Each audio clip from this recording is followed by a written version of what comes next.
either way, these cores and those drill holes represent something sensational, something absolutely amazing. Some 4,500-year-old drill that somehow or another was more effective than drills that are being used today.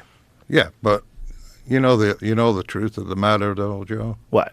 It's probably. I wish you could just tell me, and then we'd know. There's so many mysteries.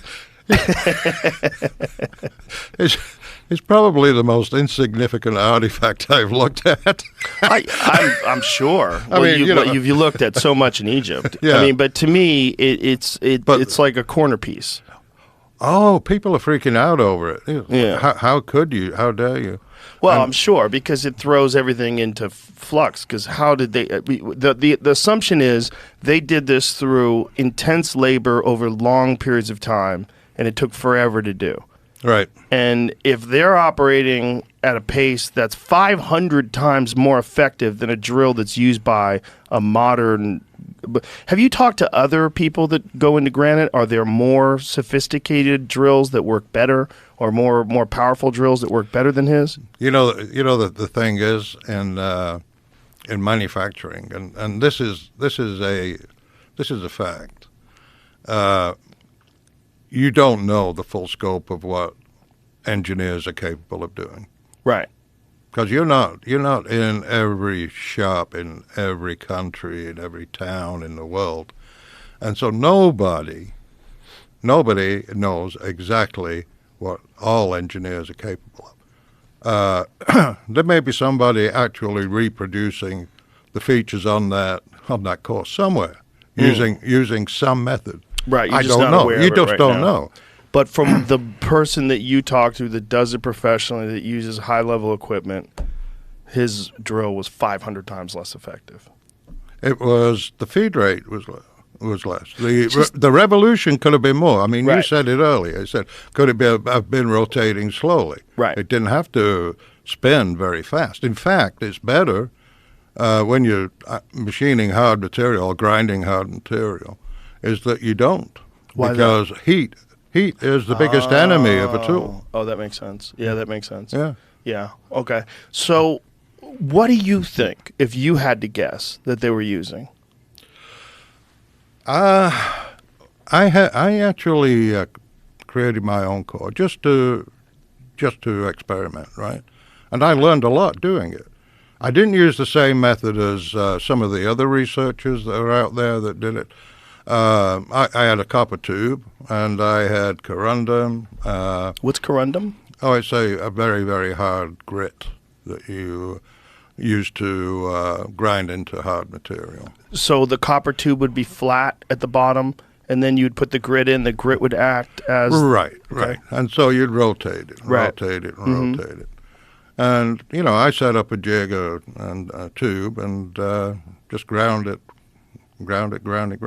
just so that I could see the results of Right.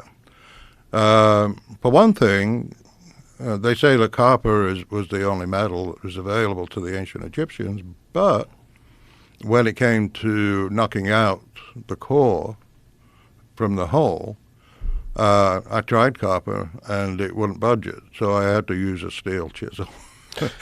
Is it possible that they use something else, like heat?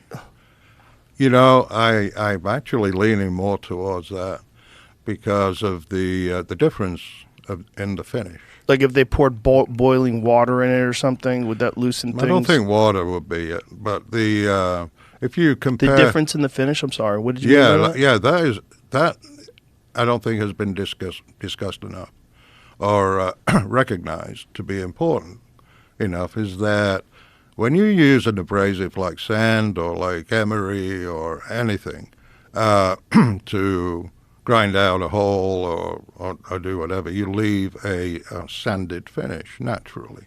Polished. Not polished. Sanded. No, sanded. Smoother? Is that what you mean? It could be smooth, but it's Right. definitely got a sanded finish. And what is the difference between a sanded finish and the finish of a diamond bit?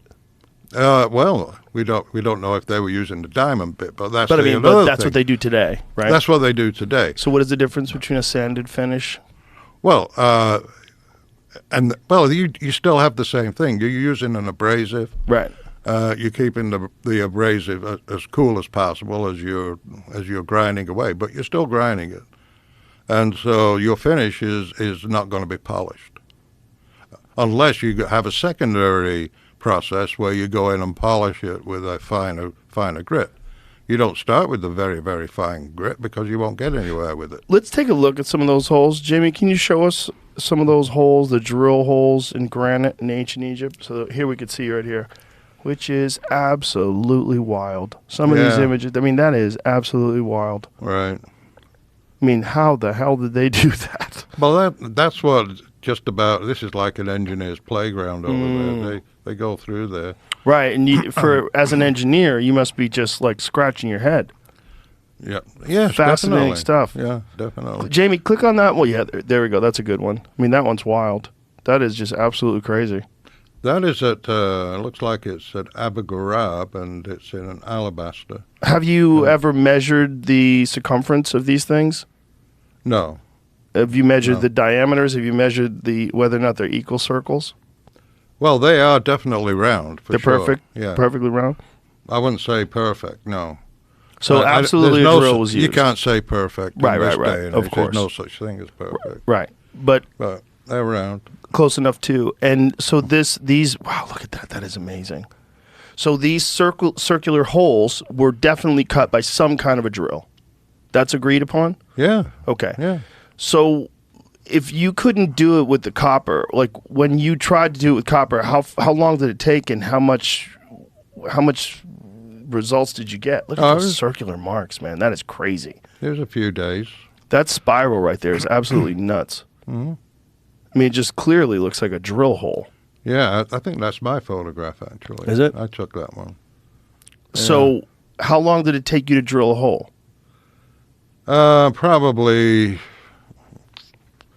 a day and a half, 2 days. Day and a half, 2 days, and how deep was the hole? The hole was probably 2 inches, 2.5 inches deep. Well, that seems like it's doable then, right? If you could just keep doing it day after day, week after week, you'd get a big core. Yeah, and and that's basically the what everybody concludes. The Egyptologists will conclude that they had all the time in the world to do these things.